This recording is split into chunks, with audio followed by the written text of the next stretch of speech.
projects na siyang ipuput up ng mismo nating presidente dito sa ating probinsya.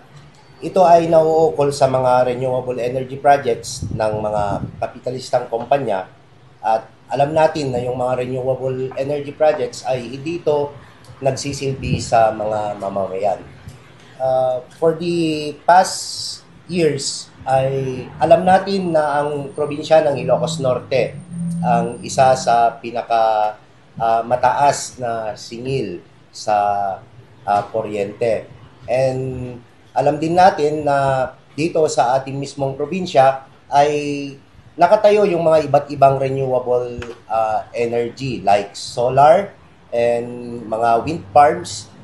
Alam natin na ito ay napakarami at tuloy-tuloy pa rin yung ginagawa nilang pag-establish sa mga ganitong proyekto. So sa ilalim kasi ng rehimeng US Marcos, nararamdaman natin na palubha yung pandarambong sa lupain at natural na rekurso ng bansa na malalaking korporasyon na sinusuportahan ng mga politiko. Nagre-resulta ito sa malawakang pagpapalayas, pangpapaagaw sa lupain at pagyurak sa karapatan ng ancestral at teritoryo at kabuhayan ng pambansang minorya, magsasaka, mangingisda at ibang panig ng bansa. At hindi ito ligtas mismo ang ating probinsya dahil alam natin na since 2023 ay gusto nilang maging sentro ng renewable energy projects dito sa ating probinsya. Nagkukunwari silang mga kalikasan upang itudulaga ang pamumuhunan nila sa renewable energy. Ngunit sa katotohanan ay sila naman ang pangunahing sumisira sa kalikasan dahil sa kanilang mga pabrika, malawakang pagmimina, pagtrotroso at pagpapatayo ng mga proyekto na sumisira sa kabundukan, katubigan at iba pang likas na yaman ng ating bansa. Narito na yung sinasabi nating solar, narito na yung wind farms at eto ulit, ipapatayo ang buhawin na sinasabi nila or yung offshore wind farm na gagawin.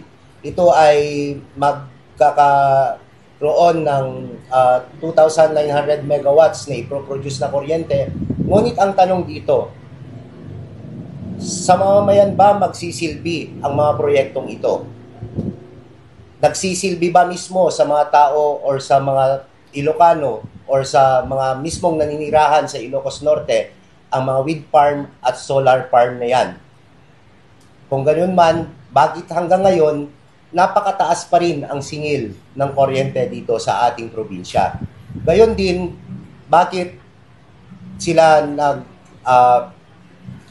ganon din naman na inaagaw nila ang lupain ng mga kapatid natin mula sa IPs. Then at the same time, ay mga kabuhayan ng mga kapatid natin ay hindi man lang nila mapagtuunan ng pansin.